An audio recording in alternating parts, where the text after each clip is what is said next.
आमचं सरकार मराठा समाजाला आरक्षण देणार आहे असं फडणवीसांनी म्हटलंय। मी मुख्यमंत्री असताना मराठा समाजाला 10% आरक्षण दिलं असं देखील फडणवीस म्हणाले।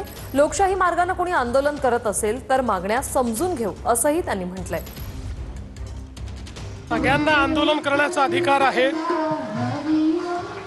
लोकशाही पद्धतीने कोणी आंदोलन केलं तरी मला असं वाटतं की त्याच्यावर कोणी आक्षेप घेण्याचं कारण नाहीये। मराठा समाजाला आरक्षण देणारं आमचं सरकार आहे। मागच्या काळामध्ये मी मुख्यमंत्री असताना आणि त्यानंतर शिंदे साहेब मुख्यमंत्री असताना 10% आरक्षण आपण दिलेलं आहे।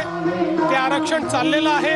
कोणाच्याही मनात शंका असण्याचं कारण नाही, पण लोकशाही मार्गाने कोणी आंदोलन करत असेल तर त्यांची मागण्या समजून घेऊ। सुप्रीम कोर्टाने 80 पानाचं जजमेंट दिलं की हा समाज ओबीसी मध्ये येऊ शकत नाही।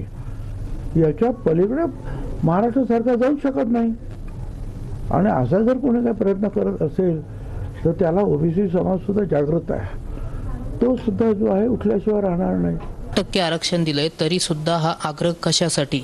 कोर्टाने सुद्धा निकाल दिलाय असं छगन भुजबळ हे त्याला काय कळतंय? मुंगाऱ्याला त्याला काय कळतंय? त्याला काही कळत नाही। ते उगा आता भोकास सांगितलं की भोकत फडणवीस साहेबांनी, त्याचं काय नाही, त्याला घेणीत नाहीत। आम्ही आमचं ओबीसीत आरक्षण आहे, तू तिकडं कुठून येतो आम्हाला 10%? ओबीसीला तू खातो का इथं सगळ्याचं? त्याचं काय खरं?